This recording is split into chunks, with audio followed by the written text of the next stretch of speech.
साप्ताहिक कार्यक्रमामध्ये हार्दिक स्वागत आहे. तर काही दिवसापूर्वी मला एकानं प्रश्न विचारला होता, प्रभूजी विष्णू सहस्रनाम वाचण्याचे काहीतरी फायदे सांगा. आणि त्यावेळेस मी नेमकं महाभारताचा शेवटचा पाठ आहे त्याचे वाचत असताना भीष्मदेव हे वर्णन करतात अनुशासन पर्वामध्ये. जेव्हा भीष्मदेवाने राजा युधिष्ठिरला सर्व ज्ञान दिलं, राजधर्माचं, स्त्री धर्माचं, पुरुषाचं, स्त्रीचं काय असतं, ब्राह्मण, क्षत्रिय, वैश्य, शूद्र, ब्रह्मचारी, ग्रस्त, वानप्रस्थ आणि संन्यासी, या सगळ्या तत्त्वज्ञानाचं वर्णन केल्यानंतर शेवटी युधिष्ठिर महाराज एक प्रश्न विचारतात. काय प्रश्न विचारतात की किम एकम दैवतम लोकिम किम वाक्यम पारायणम स्तुत्य किम किम अर्चनता प्रणय मानव शिवम, की हे आजोबा, दादाजी, की मनुष्य ह्या जगामध्ये असं कोणता देव आहे त्या तीन लोकांमध्ये परम आश्रयस्थान आहे आणि सगळे देव त्यांची स्तुती करतात, त्यांचं कीर्तन करतात, गुणगान करतात आणि ते बाहेर आणि आंतरिक सगळ्यांचे स्वामी आहेत. असं कोणता देवता आहे की ज्यामुळे मनुष्याला जन्ममृत्यूच्या चक्रातून तो मुक्त होऊ शकेल, असं मला काहीतरी सांगा. कारण की मी संसारामध्ये पडलेलो आहे आणि संसारामध्ये, भौतिक संसारामध्ये, विशेष करून कलियुगामध्ये आहे. तर माझ्या मुक्तीचं कारण काय? माझ्याकडे यज्ञ करायला वेळ नाही आहे, किंवा अनुष्ठान करायला वेळ नाही आहे, किंवा तपस्या करायला वेळ नाही. अशा साध्या सोपा मार्ग मला सांगा की ज्यामुळे मी भगवान विष्णूला प्राप्त करू शकेल. त्यावेळेस भीष्मदेव सांगतात, यस्य श्रवण मात्रेनं जन्म संसार बंधनात इपूच्यते नमस्ते विष्णू प्रभव विष्णे. ते म्हणतात की हे राजन, की यस्य स्मरण मात्रेनं, म्हणजे यस्य स्मरण म्हणजे थोडंसं जर स्मरण केलं कोणाचं, भगवान विष्णूंचं, तर काय होईल? कोणते? इपूच्यते नमस्ते तस्मै नमस्ते विष्णू प्रभव विष्णू, अशा नमस्कार करतो. आणि नमस्कार केल्यानंतर भगवान विष्णूचं स्मरण केलं तर जन्ममूर्ती बंधनातून मुक्त होतो, इपूच्यते, लगेच तात्काळ होतो. मग राजा युधिष्ठिर प्रश्न विचारतात की असं कोणतंही स्मरण करण्यासारखं की ते मला वर्णन करा. मग त्यावेळेस भीष्मदेव म्हणतात, जगत प्रभू देवदेव अनंत पुरुषोत्तम स्तुती व नाम सहस्त्रेनं पुरुष सतोचित्त. या श्लोकामध्ये म्हणतात की जगत प्रभू, भगवंताला जगत प्रभू म्हणतात, देवदेव अनंत, देवांचे देव, अनंत भगवान विष्णू, पुरुषोत्तम, सगळ्या पुरुषामध्ये उत्तम, स्तुती नाम सहस्त्रेनं, त्यांची केवळ स्तुती केली नाम मात्रेनं, नाम सहस्त्र, सतत उत्तिष्ठ, तो उचलून उंच आपल्या अवस्थेला उंचलू भगवत धामात जातो. आणि मग त्यावेळेस भगवान आपलं भीष्मदेव राजा युधिष्ठिरला विष्णू सहस्रनामाचं वर्णन करतात. तर विष्णू सहस्रनाम वाचण्याची पूर्वतयारी कशी असली पाहिजे, विष्णू सहस्रनाम कधी वाचलं पाहिजे, केव्हा वाचलं पाहिजे, का बरं वाचलं पाहिजे, त्याचे पहिले आता हा संवाद शिव आणि पार्वतीमध्ये झालेला आहे. आणि शिव पार्वती म्हणते की भगवान भोलेनाथ कलियुगामध्ये मनुष्याकडे एक तर आयु कमी आहे, बुद्धी पण कमी आहे आणि त्यांच्याकडे मोठमोठे कोणत्याही गोष्टी होऊ शकत नाही, तर त्याने काय केलं पाहिजे. मग त्यावेळेस भगवान शिवजी माता पार्वतीला विष्णू सहस्रनामाचं वर्णन करतात. आणि ते केल्यानंतर म्हणतात की कसं वाचलं पाहिजे, तर सकाळी ब्रह्ममुहूर्तावर किंवा सूर्योदयानंतर उत्तम वाचलं पाहिजे, सकाळच्या टायमाला. आणि ते वाचताना पर्याय संध्याकाळी किंवा रात्री झोपण्यापूर्वी वाचू शकता, पण सुचिरभूत झालं पाहिजे. स्नान करून स्वच्छ कपडे परिधान करावं, शक्य असले पांढरे किंवा पिवळे वस्त्र धारण करावं, म्हणजे सात्विक अवस्थेमध्ये असतात. त्यानंतर बसण्यासाठी कुशासन म्हणजे कुशाग्रस्त राहिलं पाहिजे, किंवा जे गवताचं किंवा जे असेल ते घेऊ शकता. त्याच्यानंतर उन्हाचं पण चालेल आणि स्वच्छ चटई असेल तर त्याच्यावर सुद्धा तुम्ही बसू शकता. त्यानंतर पूर्व किंवा उत्तर दिशेला तोंड करून बसायचं विष्णू सहस्रनाम वाचण्यासाठी. कुठं? पूर्व किंवा उत्तर वाचन. समोर भगवान विष्णूंचा, राम किंवा लक्ष्मीनारायण यांचा मूर्ती किंवा फोटो ठेवला पाहिजे. आणि मग पूजा करण्याच्या पहिले तुळशीपत्र, एकतर जल, पुष्प, तुळशीपत्र आणि धूप दीप अर्पण केलं पाहिजे भगवान विष्णूला, हे स्तुती करण्याच्या पहिले. आणि केल्यानंतर भगवंताला नैवेद्यामध्ये फळ किंवा शिरा करून अर्पण करून गेलं पाहिजे. गुळ पण चालतो, जर नाही शक्यता असेल तर गुळ अर्पण करायचा. आणि मग संकल्प ओतायचा. संकल्प होताना दोन्ही आचमन करायचं. आचमन करताना हे बोट घ्यायचा आणि तुमचं आचमन पात्र असताना त्यात फ्रेश पाणी ठेवायचं आणि मग सप्त नद्याचं स्मरण करून तुम्ही गंगा, गोदावरी, नर्मदा, सिंधू, कावेरी, यमुना, सरस्वती, सनिधी कुरु, जलस्मी निधी, कुरु, श्री विष्णू, श्री विष्णू असं म्हणून ते पाणी स्थापित करायचं. तुम्हाला जर ते शक्य नसेल तर गंगा गंगा किंवा गोदावरी म्हणून नाही का स्मरण करून 3 वेळा हे ठेवायचं. त्यानंतर आचमन करायचं. आचमन करायचं, पहिले हातात पाणी सोडायचं लेफ्ट साईडनं, मग डाव्या साईडने पाणी सोडायचं आणि मग ओम केशवाय प्याचं, अर्ध प्याचं आणि अर्ध सोडायचं. ओम नारायणाय, ओम माधवाय असे 3 भेटलं तरी चालतं किंवा भरपूर म्हटलं तरी चालतं. आणि मग संकल्प करताना म्हणायचं मम आत्मान शुद्धार्थ, मम आत्मान शुद्धार्थ, मम सर्व पाप क्षयद्वारा, म्हणजे माझे सगळे पाप नष्ट होऊ द्या. श्री परमेश्वर पितार्थ विष्णू सहस्रनाम स्तोत्र पठ्यन्ति करिष्यति.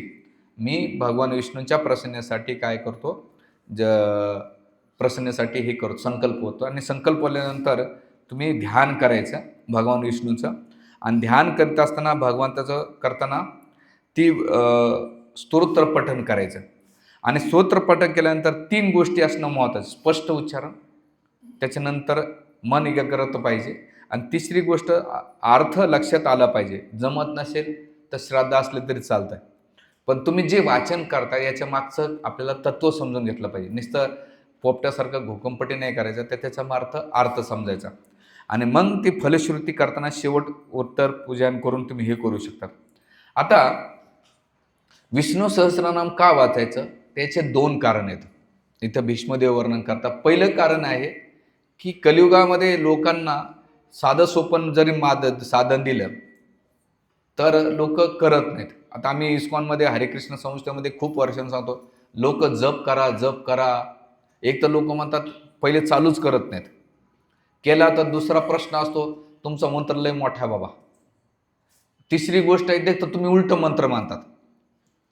आणि चौथी गोष्ट, मग छोटा मंत्र जप केला तर चालत नाही का, रामकृष्ण हरे गोविंद गोपाल, अरे कर बाबा. मग ह्या सगळ्या कारण देत असताना सगळेजणच महामंत्राचा जप करतील असं नाही. म्हणजे आपण किती जरी मग त्या टायमाला येणे प्रकारे ह्या लोकांनी भगवत भक्तीमध्ये किंवा नाम जपामध्ये कर्मकांडाच्या अवस्थेमध्ये कसं लावतायत, त्यासाठी भीष्मदेवाने इथे विष्णू सहस्रनाम सांगितलंय. तू महामंत्र जप करणार पण ॲटलिस्ट तू काय कर, विष्णू सहस्रनाम. पण आता विष्णू सहस्रनामामध्ये काय झालंय की 2 गोष्टी असतात नामामध्ये. एक मुख्य नाव असतं आणि एक गौण नाव असतं. पण भगवंताला गौण नावापेक्षा मुख्य नाव खूप प्रिय असतं. गौण नाव, मुख्य नाव कसं, यशोदानंदन, देवकीनंदन, कृष्ण, गोविंद, गोपाल, माधव, मधुसूदन किंवा कौशल्यानंदन किंवा दशरथनंदन किंवा दाशरथी, लक्ष्मण, अनुज, हे भगवंताचे मुख्य नाव, भक्तांच्या संगतीला जोडलेले नाव. याला म्हणतात मुख्य नाव. भगवंताला मुख्य नाव आवडते ते ज्या भक्तांसोबत जोडलेलं. माधव म्हणजे लक्ष्मीचे पती, गोविंद म्हणजे गायीचे स्वामी किंवा पृथ्वीचे, गोपाल. भगवंताला कुठं ना कुठं समज हे गौण नाव आवडतं. पण दुसरं मुख्य नाव. पण गौण नावामध्ये कसं असतंय, ज्याच्यामध्ये सृष्टीकर्ता, जगतपालक, परमात्मा, त्याच्यानंतर जगदीश्वर किंवा ब्रह्म निर्विकार, किंवा त्याच्यानंतर जगत संहारता, पाता म्हणजे पालन करणारा, त्याच्यानं यज्ञेश्वर, ईश्वनियंता, ईश्वनियत्र, ईश्वपालक, परमात्मा, हे जे भगवंताची गौण नाव ते सृष्टीला धरून आहेत. म्हणजे तिथे भगवंताला असं वाटतं की जसं भगवंत म्हणतात की जेवढ्या वेदांची स्तुती मला आवडत नाही तेवढं गोपी जेव्हा मला दाट फटकार देतात ना, ते मला जास्त प्रिय. तर वेदांमध्ये भगवंताच्या महानतेबद्दल, विभूतीबद्दल वर्णन केलेले. म्हणजे भगवंत किती महान आहेत. पण भगवंताला त्या महानतेपेक्षा मधुरता जास्त आवडते. आणि मधुरता कुठं भेटते, जे मुख्य नावात आहे. जेव्हा तुम्ही यशोदानंदन म्हटल्यानंतर कृष्ण जास्त आवडतात. जसं आमच्या गुरु महाराजांचं नाव राधानाथ. का बरं राधानाथ आहे? राधानाथचे नाथ कोण आहेत? कृष्ण. तर जेव्हा आपण राधानाथ म्हणतो तर कोणाची आठवण आली पाहिजे? कृष्णाची. आपल्या गुरु महाराजांचं नाव आहे. तर त्यावेळेस राधानाथ स्वामी महाराज आपण म्हणतो. तर तिथे कोणाचा संबंध जोडलेला आहे? कृष्णाचा संबंध जोडला, राधाराणीचा संबंध जोडलेला आहे. तर भगवंताला लीला मधुरता जास्त आवडते, जी महानतापेक्षा आहे. म्हणून भीष्मी देवाने याच्यामध्ये विष्णू सहस्रनामामध्ये मुख्य नावापेक्षा गौण नाव जास्त दिलेले आहेत. का बरं दिलेले आहेत? कारण त्या सभेमध्ये जेव्हा राजा युधिष्ठिर नाही का भीष्मदेवाला भेटायला गेले होते, तर सगळे ऋषीमुनी आले होते, सगळे देवी देवता आले होते. ते काही भक्त नव्हते, कोणी ब्रह्मवादी होते, कोणी परमात्मावादी होते, कोणी निर्गुण निराकार होते, कोणी देवदेवता उपासक होते, हां, कोणी नाही का सृष्टीची पूजा करणारे होते, कोणी ध्यान योग करून अष्टांग योगाचं पालन करणारे, सगळ्या व्हरायटीचे लोक होते तिथे. म्हणजे अ, आता जसं तुम्ही एखाद्या याच्यामध्ये लोकसभेमध्ये जातात, तिथे काय एकाच पक्षाचे लोक नसतात. तिथे कसं सगळ्या पक्षाचे लोक असतात आणि सगळ्या पक्षाच्या लोकांना हिशेबाला धरून ज्याला जे जे वाटते त्या द्यावं लागतात. तर भीष्मदेवाने विष्णू सहस्रनाम देऊन भगवंताच्या दोन गोष्टी साधलेल्या आहेत याच्यामधून. एक तर त्या ऋषीमुनींची जी मनोभावना आहे त्यांना पण अपील होण्यासाठी, आणि त्याने अनेक प्रकारे तुझी जी चेतना आहे तिथून तू स्वतःला उचल.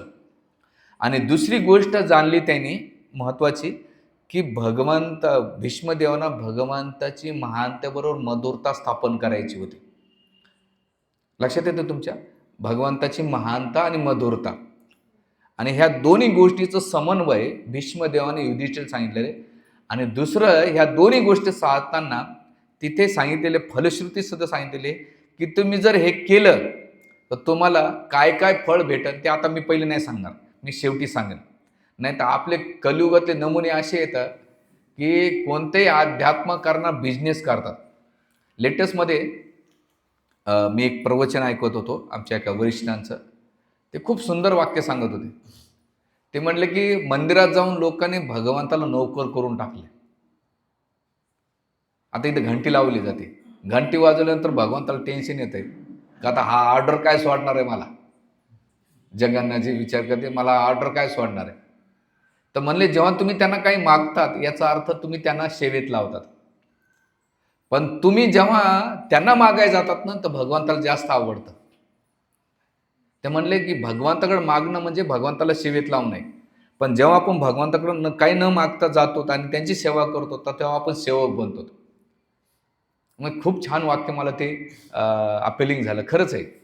तसंच इथे सगळेजण वेगवेगळ्या प्रकारचे लोक असतात. म्हणून ह्या विष्णू सहस्रनामामध्ये सांगितलेले की आता इथे याच्यामध्ये काही काही शब्द आपण बघूया. याचा तर आता विष्णू सहस्रनामावर जर प्रवचन द्यायला गेलं तर आमच्यासाठी रेडीमेड मटेरियल आहे. याच्यावर श्रीपाद मध्वाचार्यांच्या टीका खूप छान आहेत आणि विद्याभूषण यांची टीका आहे. ते मला ते पुस्तक भेटत नाही. मी ते प्रयत्न करतो, पण जेव्हा मी काही लेक्चर ऐकले आणि जेव्हा महाभारत वाचत असताना मला वाटलं खूप सुंदर आहे. तर याच्यामध्ये विष्णू नामामध्ये सांगितलेलं आहे की विष्णू म्हणजे ह्याचा अर्थ काय? पालन पोषण करणारे सगळ्यामध्ये. ह्या जगामध्ये बाकी कोणी पालन पोषण करत नाही. दोन गोष्टी, विश्वाला धारण करणारे आणि ईश्वाला पालन करणारे. ब्रह्माजी काय करतात? क्रिएट करतात, पण पालन पोषण नाही करू शकत. आणि शिवजीचं काम आहे डिस्ट्रॉय करणं. मेंटेनन्स कोण करतं? विष्णू. म्हणून त्यांना काय दिलंय? पालन पोषण करणारे. तर याच्यामध्ये पहिला जो शब्द वापरला इथं दिलेला आहे ओम ईश्व. ईश्व म्हणजे काय? विश्वस्वरूप. म्हणजे या सगळ्या सृष्टीला जेव्हा आपण पाहतो ना तर भगवंत विष्णू येतात. म्हणजे 14 लोकांमध्ये तुम्ही जाताना विश्वरूपाची कल्पना जे दिलेले, विश्वरूप दिलेले, तर सगळं भगवंताच्या पोटामध्ये स्थामोस झालेलं आहे आणि भगवंत त्याच्यामध्ये प्रकृतीमध्ये. म्हणजे दोन्ही एकूण एकाला नाही. जर शरीरामधून आत्मा निघून गेला तर आत्मा आपलं शरीर काय होईल? मातीमोल होते. जोपर्यंत आत्मा शरीरामध्ये आहे तोपर्यंत त्या शरीराची किंमत आहे. तसा सृष्टीमधून जर भगवंत गेले तर सृष्टी काय? मातीमोल आहे. म्हणून इथं पहिला जो शब्द आला ओम ईश्व, ईश्व दिलेलं काय? याचा अर्थ विराट स्वरूप आहे. आणि दुसरं विष्णू. विष्णू ह्या शब्दाचा अर्थ त्याचा विश्वव्यापी, म्हणजे सगळ्यांना ते व्यापून टाकलेलं आहे. कसं व्यापून टाकलेलं आहे? तर भगवान कृष्णांच्या याच्यातून 3 विष्णू प्रगट होता. महाविष्णू, दुसरे कोणते विष्णू येतात? महाविष्णूनंतर गर्भदक्षाई विष्णू, आणि गर्भदक्षाई विष्णूपासून कोणते विष्णू निर्माण होता? क्षीरोदक्षाई विष्णू, जे परमात्मा रूपाने, म्हणजे कानाकानामध्ये भगवंत काय करतात? परमात्मा रूपाने व्यापक आहे. म्हणून हे दिलेलं आहे. तिसरं दिलेलं आहे षटाकार. षटाकाराचा अर्थ काय? ज्यांचा उद्देश आहे यज्ञामध्ये सगळ्यांना करणं. ते सगळेमध्ये नियंत्रित, सगळं काही होतं त्यांच्यासाठी होते. देवदेवता जरी निर्माण केले त्याने, तर देवदेवता कोणाची उपासना करतात? विष्णूंची करतात. आणि मनुष्य कोणाची उपासना करतो? देवतांची. म्हणजे तो डायरेक्टली विष्णूकडनं जाता देवताची करून तो भगवंताचेच, भगवंत काय म्हणतात, ह्या जगामध्ये जे काही भौतिक आध्यात्मिक असो ते माझ्यापासून निर्माण झालेले. डायरेक्टली काही लोक अल्पमेधासाम देवतांची उपासना करतात आणि जे बुद्धिमान व्यक्ती ती माझी उपासना करतात. पण ज्याचा ज्याचा जी स्तर आहे तिथून त्याने केलं पाहिजे. मग षटाकार ह्या शब्दाचा अर्थ देतात, ज्यांचा उद्देश आहे वेदांमध्ये क्रिया करणं आणि यज्ञ स्वरूपामध्ये स्वीकारणं. म्हणून आपण जे काही करतो ह्या जगामध्ये, कोण्या देवतांची उपासना करतो, कार्य करतो, ते डायरेक्ट कोणाकडे जात आहे? भगवंताकडे जातं. जेव्हा मी वाचलं तर म्हणलं कलियुगामध्ये किती लोक अल्पबुद्धी, बरेच लोक विष्णू सहस्रनाम वाच करतील, पण याचा अर्थ म्हणजे इकडे तिकडे जाण्यापेक्षा डायरेक्ट का जात नाही? जेव्हा तुम्ही रूटला जाता परम सत्याच्या, तर तुम्हाला खूप फायदा होते. पण आपल्याला सवय असते ना सगळीकडे फिरून फिरून याची. पण विष्णू सहस्रनाम वाचल्यानंतर आपल्याला कळायला पाहिजे काय दिलेले. त्याच्यानंतर दिलेले भूत भव्य भव प्रभू, ह्या शब्दाचा अर्थ काय दिलाय? जे भगवंत आहे ना, भूत सगळं जाणतात, भविष्य त्यांना माहिती आहे आणि वर्तमानात काय होत असतं. काळ त्यांच्या अधीन आहे, ते काळाच्या अधीन नाहीत. तर काळ कोणाच्या अधीन आहे? भगवंताच्या अधीन आहे. म्हणजे तिन्ही काळ भगवंताला काही प्रभावित करू शकत नाही, मनुष्याला काळ प्रभावित करतो. कसा करतोय? आपण बघा ना आपल्या चेहऱ्यांमध्ये, रूपांमध्ये काळ आपल्याला नाही का क्षणोक्षणी पदम पदम नाही का आपल्या रूपामध्ये, चेहऱ्यांमध्ये. जसं मागच्या आठवड्यामध्ये मी हेड शेव केलं नव्हतं. हां, आता आम्ही रेग्युलर हेड शेव करतो, मग आम्हाला केस दिसत नाहीत. पण ते मागच्या 15 दिवसात केलं होतं, सगळे केस पांढरे झाले होते. आणि एक दिवस आमच्या भक्तांचे पूर्ण, अरे म्हणले तुम्ही लय मोठे झाले. तर म्हणे प्रभूजी का तुम्ही का अजून जेवणच आहेत का काय? हे होतं, आता मोठं झालं लगेच बोललो. आणि आता मागच्या आठवड्यात एक जण म्हटला बाबा, आम्हाला असं लोक बाबा म्हणत. तर म्हणलं कुठून कोण्या अवस्थेतून बाबा झालं पण. एक जण तर मुलगी होती म्हणजे आजोबा. म्हणलं अरे माझी आई आजोबा तर दिसतो का? पण याचा अर्थ काय? काळ किती प्रभावशाली आहे, तो माणसाला क्षणोक्षणी हे करते. आणि हा काळ कोण आहे? भगवंत म्हणतात गीतेमध्ये, कालोस्मी क्षयवृद्ध, काळ मी काळाच्या रूपामध्ये सगळं नष्ट करतो. म्हणून ह्या जगामध्ये प्रत्येक वस्तू काळाच्या अधीन होऊन कार्य करते आणि क्षणाक्षणाला नाही का ती नष्ट करीत चालतंय. पण माणसाने ह्या भूत भाव्य भावना प्रभू जे शब्द दिले याला जर समजलं की अरे हा काळ सुद्धा भगवंत आहेत आणि भगवंत आपलं क्षण, जसं सूर्य निघतो, सूर्योदय होतो आणि सूर्यास्त होतो, तर आपल्यावर काळ किती करतोय. आणि याच्या पहिले कितीतरी राजा महाराजाने, एक आचार्य सांगत होते की काळाला ह्या जगामध्ये दोनच लोकांनी सगळ्या सृष्टीला पाहिलेले, एक गंगादेवीनं आणि दुसरं पृथ्वीनं पाहिले. गंगाने पाहिलं की कितीतरी राजे महाराजाने राज्यकारभार केला आणि सगळ्या काळाचे नष्ट झाले, कितीतरी करणारे, पण ती स्टेबल वाहत राहते, तिच्यामध्ये काहीच नाही. आणि दुसरं पृथ्वीदेवी, भूवरा आपलं वरादेव आणि पृथ्वीच्या मध्ये प्रसंग आहे. तर एक भक्त प्रश्न विचारतो भूदेवीला की हे भूदेवी तुम्ही एवढे शांत का आहेत, तुम्ही एवढे शांत कसे आहेत? ते म्हणजे मला भांडण करायची गरज नाही, सगळे जीवात्मा जन्म घेतात आणि माझ्यामुळे भांडण करतात आणि पुन्हा नष्ट होऊन जातात. मी शांत राहते, मी केवळ यांचे विचित्र बघते. जो तो मालकी हक्क दाखवतो, पण वास्तविकतेचा मालकी हक्क नसते. माझं मालकी हक्क माझे नारायण आहेत, वरा देव आहेत, ते स्वामी आहेत. मी रसातळाला गेले तरी ते मला वाचवतात. माझ्या जीवनात काय मी त्यांना बांधिले, कारण ते मी त्यांच्या प्रती हे जगामध्ये ज्याने ज्याने राजे महाराज दाखवले, कितीतरी राजे होऊन गेले. मोगलशाही आली, कुतुबशाही आली, त्याच्यानंतर ब्रिटिश आले, अजून कितीतरी राज्य करते, भविष्यामध्ये किती करणार माहीत नाही. म्हणजे तिथे ते सांगते काळ सगळ्यांना नष्ट करतो. म्हणून इथे एक शब्द वापरलेला आहे, भूत भव्य भावना, जे भगवंत जाणतात. आणि दुसरं भावना या शब्दाचा अर्थ देतात की प्रत्येकाच्या चेतनेमधलं सगळं भगवंत जाणतात. आता भूतकाळातलं आपल्याला काही लक्षात नाही, भविष्यात काय होणार हे आपल्याला माहीत नसतं, वर्तमानात आपण काय करतो हे आपल्याला कळत नाही. पण भगवंताला ए टू झेड गोष्टी माहीत आहेत. कसं? महाभारत आपलं गीतेमध्ये अर्जुन प्रश्न विचारतो की भगवंता तुम्हाला सगळं आठवत आहे, मला का आठवत नाही? भगवंत अर्जुनाला म्हणतात, अर्जुना तुला कारण तू कितीतरी शरीर बदललेले, पण हे जग मी माझ्यासमोर निर्माण झालेलं, मला सगळं माहीत आहे.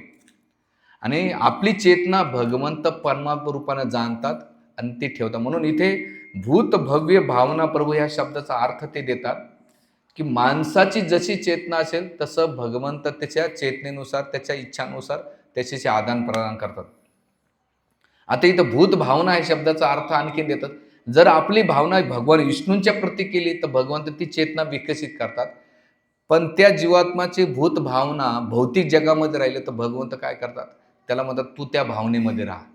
भूत म्हणजे ते भूतप्रेत नव्हे, भूत म्हणजे जे सजीव सृष्टीमध्ये प्राणी आहेत ते भूत भावनामध्ये दिले. तर याच्यामध्ये दिलेले आहेत. आणि भृत म्हणजे सत्वगुण, रजोगुण आणि तमोगुण हे पालन करण्याचं काम भगवंत करून घेतात.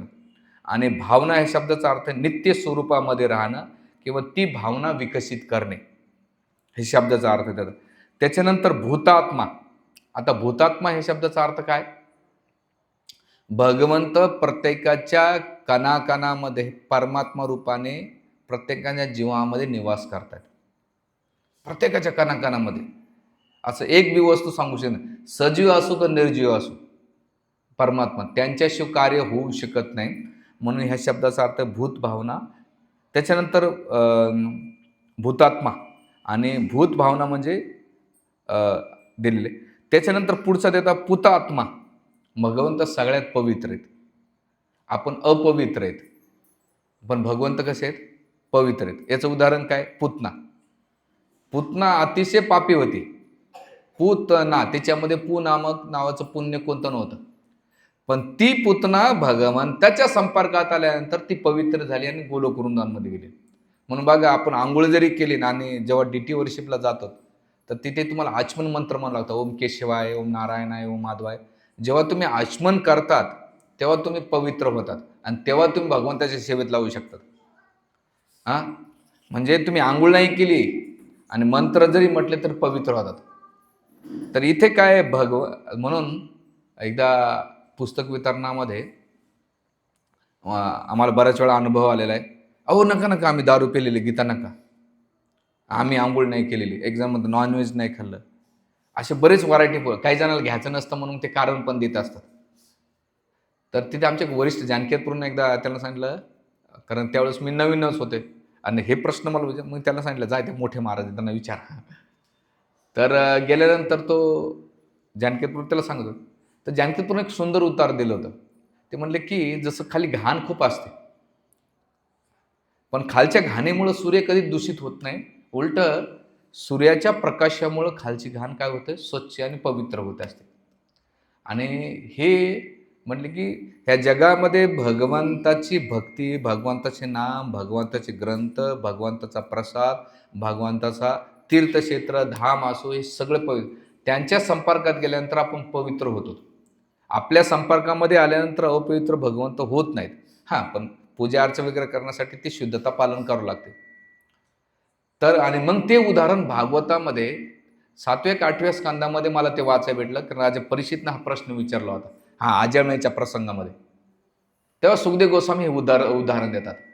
तर सांगायचा मुद्दा असा आहे की इथं भगवंत काय आहे? पुतात्मा म्हणजे पवित्र आहे आणि परमात्मा असल्यामुळे ते मुक्त स्वभाव आहे.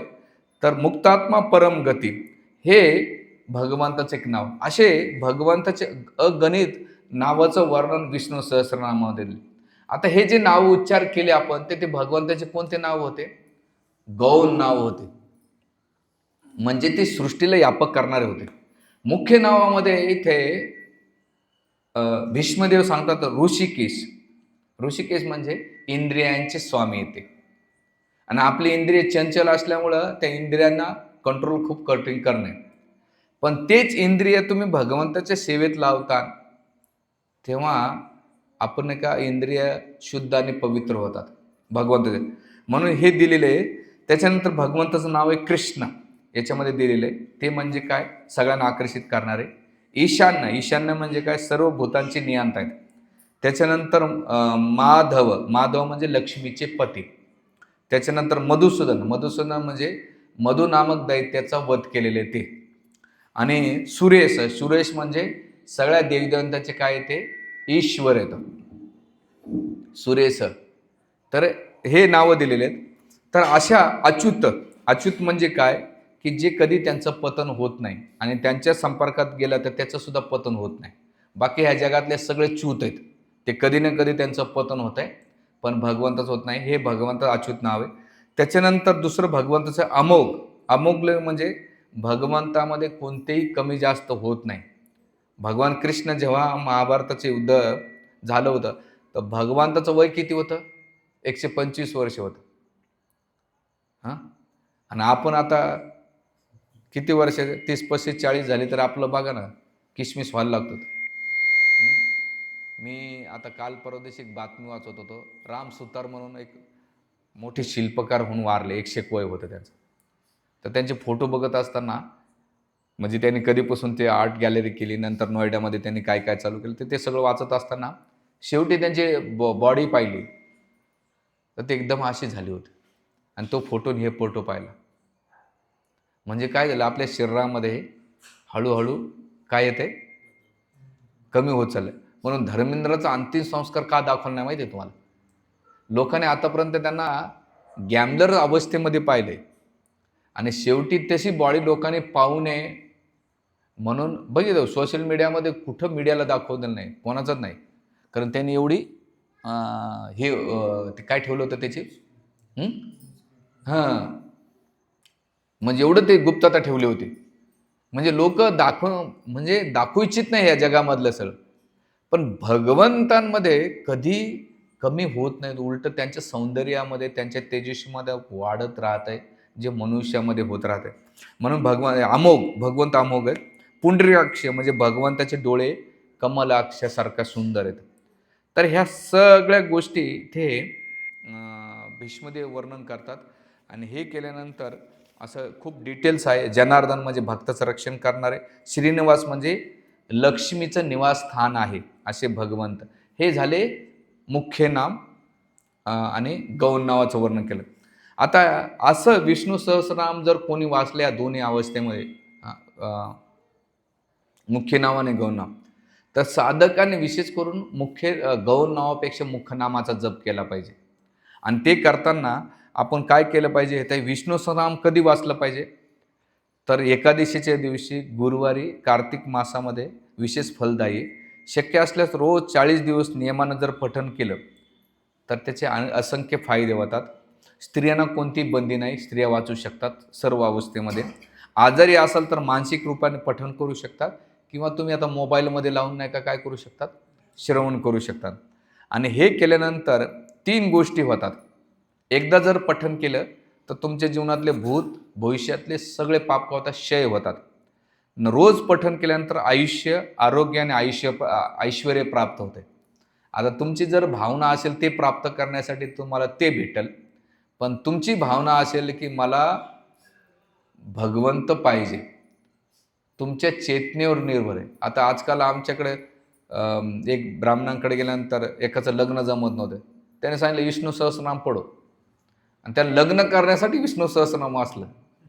हां, एखादं मला माझ्याकडे पैसे, आमचे ते मुकुंदाचार्य मध्वाचार्य संप्रदायातले ते सांगतात, हाँ शादी नहीं हो रहा ये पढ़ना, अच्छा घर में झगड़े चल रहा है विष्णू सहस्रनाम पढ़ना, पैसे के लिगत आहे तो विष्णू. मग विष्णू म्हणलं पैशाचं ठीक आहे, कसं नारायण जिथे येतात लक्ष्मी तिथे येते. म्हणजे आपलं अध्यात्म, आपल्याला भौतिक आणि अध्यात्म दोन्ही फायद्यात येते. खाली आपल्यात महत्वाचं की आपली चेतना काय, भगवंताकडून आपल्याला पाहिजे का भगवंत पाहिजे, हे त्याच्यावर निर्भर करतं. आणि मग हे श्रद्धेनं जर मोक्ष प्राप्त केलं तर होतंय. आता शास्त्रामध्ये याचे भौतिक फायदे सांगितलेले आहेत. ज्यांना खूप चिडचिडपणा येत असेल, मन शांती नसेल, किंवा त्याच्या जीवनामध्ये असं स्टेबिलिटी नसेल, तर त्या नित्य नियमानं तणावमुक्ती होण्यासाठी विष्णू सहस्रनामाचं वाचन केलं पाहिजे, नित्य नियमानं केलं पाहिजे. पण त्याच्यामध्ये शुद्धता आणि पवित्रता हे असणं महत्त्वाचं. हे नामस्मरण जेव्हा तुम्ही करता, तर भगवंताचे जसे जसे नाम घेता तसं तसं तुमचं मन स्थिर होईल आणि तुमची चिंताग्रस्त, भयग्रस्त अवस्थेतून, तुम्ही ज्या भय अवस्थेत आहात, तर त्या भय गोष्टीतून तुम्ही बाहेर निघतात. तुम्ही काही जण मला आता म्हणतात, प्रभूजी आम्ही एवढ्या वर्षी केलं, आमच्या जीवनात काहीच फरक पडला नाही. आता हे तुमच्या प्रॅक्टिसवर आणि भगवंताच्या कृपेवर निर्भर आहे. मी शास्त्र रिपीट करतो. उद्या तुम्ही नका म्हणू प्रभूजी लय वर्षानुवर्ष पाठ केलं लग्नच होईना. भाऊ, लोक विष्णू सहस्रनाम बघत नाही, तुझी प्रॉपर्टी बघतात लग्न करताना. हां हां मला माझ्या गावच्या पोरांचा फोन येतो, अरे आमचं लग्न कधी जमेल. नारायण नाग बळी केली, घरात नाही का वास्तुपूजा घातली, ही पूजा घातली, महादेवाला पाणी वाहू, महादेव नाही का घिसून गेले, पण कधी मला लग्न कधी होईल. त्यानं म्हटलं भाऊ, देव गरिबाच्याच मागा लागतो, श्रीमंताचा लागत नाही. ज्याकडे पैसे प्रॉपर्टी असू दे, नोकर राहू दे, आपोआप स्थळ येतात. तू किती जरी पूजापाठ घातलीस, तू किती काही केलंस, तुझ्याकडे प्रॉपर्टी नसेल तर देवता सुद्धा तुझं काही बिघडू शकत नाही. देवता सुद्धा काही करू शकत नाही. देवतांना माहीत आहे की ज्याच्याकडे मनी असतात तिथं त्याला मदत करतात ते. म्हणून प्रॅक्टिकली राहा. अध्यात्म अध्यात्माच्या जागी आहे आणि व्यवहार व्यवहाराच्या जागी आहे. तुम्ही व्यवहारामध्ये अध्यात्म घोसाडताना आणि ते रिझल्ट नाही भेटला की मग तुम्ही देवाला शिव्या घालत बसताना, देव नाहीच आहे बाबा, देव असला असता तर माझ्यासोबत असं का झालं असतं. नाही, ते तुम्हाला सपोर्टिंगला आहे. तुम्हाला विष्णू सहस्रनाम करून जर लग्न झाले असते तर लोकांना जॉब करायची गरजच पडली नसते. जॉब करा, व्यवसाय करा. सांगण्याचा मुद्दा आहे की चिंतामध्ये आरोग्याचा फायदा होतो, दीर्घ आयुष्य प्राप्त होते. आता दीर्घ आयुष्य कसं होतंय, आजमिळ पाप्यातला पापी होता, पण जेव्हा नारायण स्मरण केल्यानंतर भगवंतानं 12 वर्ष वाढून दिले नामजपाचा फायदा. त्याच्यानंतर रोग प्रतिकारक शक्ती वाढते. जेव्हा आपण नकारात्मक राहतो ना, टेन्शन येतं आहे. आता माणसाला बीपी शुगर का होते, लोक अतिरिक्त चिंता करतात. पहिल्या काळामध्ये लोक चिंता अजिबात करत नव्हते. गरीबाला कधी बीपी शुगर होत नाही, श्रीमंतालाच का होतो, कारण तो अति चिंता करतो. नातू पंतवाची चिंता करतो, कसं व्हायचं, मी गेल्यानंतर एक उपाशी मरत. काही मरत नाही, तू मरत करू. हां हां हां आता पण याच्या पहिले खूप लोक मेले, काय राहिलं का काय.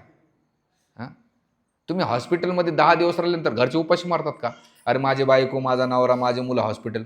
उलट खातात, येऊन सांगतो आणि तोंड वाकडं करतात, पुन्हा जातात. म्हणून इथे रोग प्रतिकारक शक्ती वाढते असं सांगितलं जाते. म्हणून आरोग्य, आयुष्य, बल प्राप्त होते. तिसरी गोष्ट, संकटातून ग्रहदोष, भीती, दुःख, अडचणी कमी होतात. शत्रू, अपयश, नकारात्मक शक्तीपासून संरक्षण होते. त्याच्यानंतर धन, ऐश्वर, घरामध्ये सुख समाधान वाढते. काम, धंदा, नोकरीमध्ये स्थैर्य भेटते. कलियुगामध्ये हे लोकांना जास्त आवडते. काय करावं, भक्तीमध्ये लोकांना इंटरेस्ट नाही, पण जे अल्पबुद्धी व लोक आहेत त्यांना हे द्यावं लागतं. पण मी तुम्हाला विनंती करेन, तुम्ही ह्या गोष्टीमध्ये पडायचं नाही. तुम्ही कशाला, जेव्हा तुम्ही करता तर त्यावेळेस भगवंताला प्राप्त करण्यासाठी आणि कौटुंबिक सौख्य भेटते, वैयक्तिक जीवनामध्ये शांतता येते, त्यासाठी केलं पाहिजे. आणि आध्यात्मिक फायदा म्हणजे याचे जो अजाणतेपणे कळत नकळत जरी वाचलं तर पापाचा क्षय होतो आणि हृदयाची शुद्धी करून चित्त शुद्धी होते या नामजपानं, विष्णू सहस्रनाम. त्याच्यानंतर भक्तीमध्ये वृद्धी होते आणि भगवान विष्णू नारायणावर अखंड भक्ती वाढते, जे नाम विष्णू सहस्रनामाचं केल्यानंतर. आणि भावनिक दृढ निश्चय होतो, जसं आजामेळाचं झालं, पापातून मुक्त झालं. त्यानंतर जाणतेपणे नाही केलं, अजाणतेपणे केलं, पण त्याचा फायदा झाला. त्यानंतर मनाची एकाग्रता वाढून साधनेमध्ये त्याचा फायदा होतो. आणि असं जर तुम्ही करताना तर सगळ्यात महत्त्वाचे, भवबंधनातून मुक्ती होऊन जन्ममृत्यूच्या चक्रातून मुक्ती मिळण्यास सहाय्यक होते. म्हणून विष्णू सहस्रनाम भीष्मदेवाने सांगितलेले. याच्यामध्ये हे सगळं उच्चारण केल्यानंतर पार्वती प्रश्न विचारते. कोणला? शिवजींना. काय विचारते की जर कलियुगामध्ये एक विष्णू सहस्रनाम वाजायला 1 मुहूर्त लागतो. 1 मुहूर्त म्हणजे आपल्या भाषेमध्ये 45 मिनटं.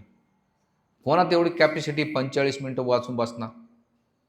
लोकाला एवढा टाईम नाही. लोकाला देव कसा पाहिजे, मोबाईलचे रील आणि देव सारखाच. रील जसं फिरतात तसं देवाला हात 2-3 फुलं चढवायचे, पाया पडायचा, देव माझ्या इच्छा पूर्ण कर. देवाला वाटतं कलियुगामध्ये यानं मोबाईल ठेवून माझ्या दर्शनाला आला. हां तर 1 मुहूर्त म्हणजे 45 मिनिटामध्ये. मग अशा लोकांसाठी काही साधन सोपं आहे का? त्यावेळेस शिवजींचे वाक्य आहेत, हे माझे वाक्य नाहीत. ते काय म्हणतात, राम रामेती रामेती रमे रामे मनोरमे सहस्रनाम तुतुल्यम राम नाम वराने. ते राम महिमा सांगतात काय, राम रामेती रामेती रमे राम मनोरमे सहस्रनाम तुतुल्यम. राम नाम हे विष्णू सहस्रनामाच्या म्हणजे एक नाम राम घेतलं तुम्ही तर विष्णू सहस्रनाम वाचण्याचं फळ तुम्हाला प्राप्त होते. किती? 6 एक विष्णू सहस्रनाम जर वाचायचं असेल तर 6 वेळा जर राम नाव घेतलं तुम्ही तर विष्णू सहस्रनाम वाचल्याचं फळ भेटते. आणि अशा 6 राम नावामध्ये एक जर कृष्ण नाव घेतलं तर तेवढं त्याला विष्णू सहस्रनाम वाचण्याचं फळ प्राप्त होते. आता हे सगळे कोट आणले, मुद्दाम मी तुम्हाला रेफरन्ससाठी हे पुस्तक आणलं सोबत, कारण तुमच्यावर कोणी डोकं लावणार असेल, भाऊ कुठूनही इधर वाच आणि म्हणून कलियुगामध्ये तारक मंत्र कलिसंतरण उपनिषदामध्ये, महाभारतामध्ये आणि गरुड पुराणामध्ये सांगितलेलं आहे, हरे कृष्णा कृष्णा कृष्णा हरे हरे हरे राम राम राम हरे इति षोडशक नामना. काय? इति षोडशक नामना कली कल्मश नाशनम. कलियुगातले सगळे कल्मश नाश होतात. ना तो परतर उपाय, याच्याशिवाय दुसरा कोणताही पर्याय नाही. कोण म्हणतंय? सर्व वेदेषु दृश्यते. म्हणून कोणती आरती करताना तुम्ही कोणत्या आरत्या म्हणा, शेवटी ते कुठे येतात?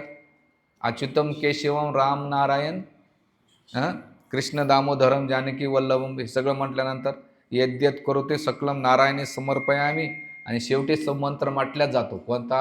हरे राम राम राम हरे हरे हरे कृष्णा कृष्ण कृष्ण हरे हरे.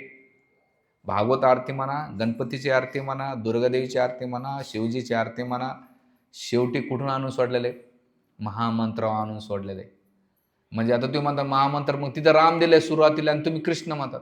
खडीसाखर कशी खाय ना भाऊ, गोड लागते ना. ते खडीसाखर वाकडे तिकडे नको बघू, जप कर तर खरी. जप करणं महत्वाचं आहे. म्हणून इथे जर एखाद्याला कर्मकांडाची इच्छा न करायचं असेल तर त्यानं विष्णू सहस्रनाम वाचावं. आणि ते जर त्याला भरपूर विष्णू सहस्रनाम वाचण्याचं फळ प्राप्त करायचं असेल तर रामनाम जप केला पाहिजे. आणखीन त्याला जर वाढवायचं असेल तर हरे कृष्णा मंत्रामध्ये 3 गोष्टी भेटतात. म्हणजे राम पण येतो, त्याच्यानं कृष्ण पण येतात आणि लक्ष्मीदेवी, राधाराणी, सीतादेवी पण येते.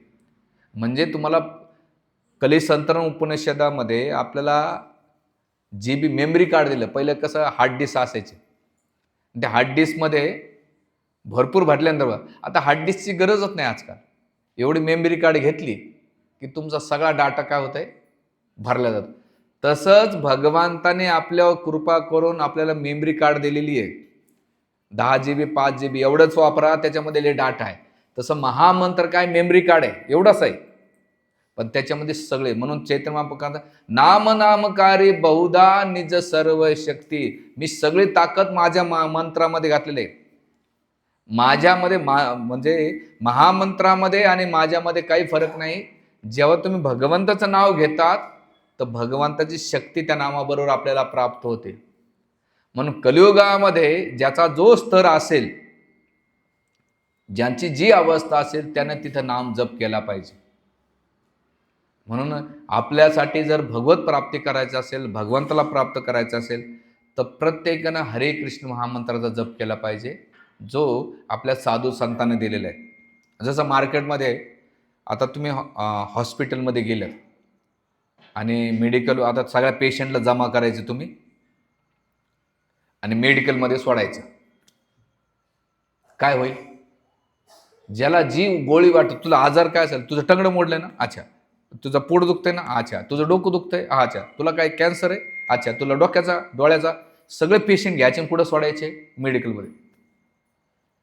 एखादा म्हणे मला पिंक लय आवडतंय, का बरं? माझ्या गर्लफ्रेंडला आवडतं म्हणून पिंक गोळी घेतो, येल्लो घेतो, रेड घेतो, ग्रीन घेतो. तो आजार बरा होईल का? नाही. तिथे तुम्ही कोणत्या आवडीच्या गोळ्या घेतल्या, पण तुमचा रोग वेगळा आणि तुम्ही गोळी घेतली जर वेगळी, तर नाही चालणार. तुम्हाला काय करावं लागेल, जे डॉक्टरनं चिठ्ठी दिलेली आहे, बाबा तुझा हा रोग आहे, तुझ्यासाठी ही गोळी आहे, तुझा हा रोग आहे, तुझ्यासाठी ही गोळी आहे, त्याला तो रोग आहे, तो त्यासाठी तू गोळी आहे. तसंच आपल्याला साधू संताने, ग्रंथाने आपल्याला भगवत नाम दिलेलं आहे. आणि ते सांगितलेले आहे, कलियुगामधला सगळ्यात मोठा रोग आहे, कमी वेळ आहे, बुद्धी अल्प आहे, वय पण कमी आहे. आणि याच्यामध्ये तो भगवत प्राप्ती करण्यासाठी तुझ्यासाठी ही गोळी, कोणती गोळी? एकच गोळी घे आणि तुझा रोग बरा होईल. कोणता रोग? जन्म मृत्यू जरा व्याधीचा रोग कोणता आहे? ह्या रोगातून मुक्त होण्यासाठी ही गोळी घे. कोणती गोळी? हरे कृष्णा हरे कृष्णा कृष्णा कृष्णा हरे हरे, हरे राम राम राम हरे हरे. हे महामंत्राची जेव्हा तुम्ही गोळी घेता, तर तुम्ही सगळ्या रोगातून, सगळ्या बिमारीतून तुम्ही मुक्त होता. त्यामुळं मी रिक्वेस्ट करीन तुम्हाला, महामंत्राचा जप करा. त्याच्यामध्ये भगवंत अकामा सर्व कामा मोक्ष काम उदारेती तीव्रेन भक्ती योगेन यजत पुरुष परम. अकामा, काही इच्छा नसू द्या, सर्व कामा, भरपूर इच्छा असू द्या, भरपूर इच्छा असू द्या. अकामा सर्व काम मोक्ष काम उदारे, मोक्षाची इच्छा जरी ठेवली, तीव्रेन भक्ती योगेन, तीव्रतेनं जर भक्ती करता, आणि भक्ती कशानं सुरुवात आहे? भगवंताच्या नाम जपापासून. तीव्रेन भक्ती योगेन यजत पुरुष परम, भगवान विष्णूंची जेव्हा तुम्ही भक्ती करता, कृष्णाची भक्ती करता, तेव्हा तुम्हाला नाही का तुमच्या भौतिक गोष्टी पण प्राप्त होतील. आणि तुम्हाला एक सांगेल, भगवंत आहेत ना, देवतांपेक्षा भगवंत जास्त देतात.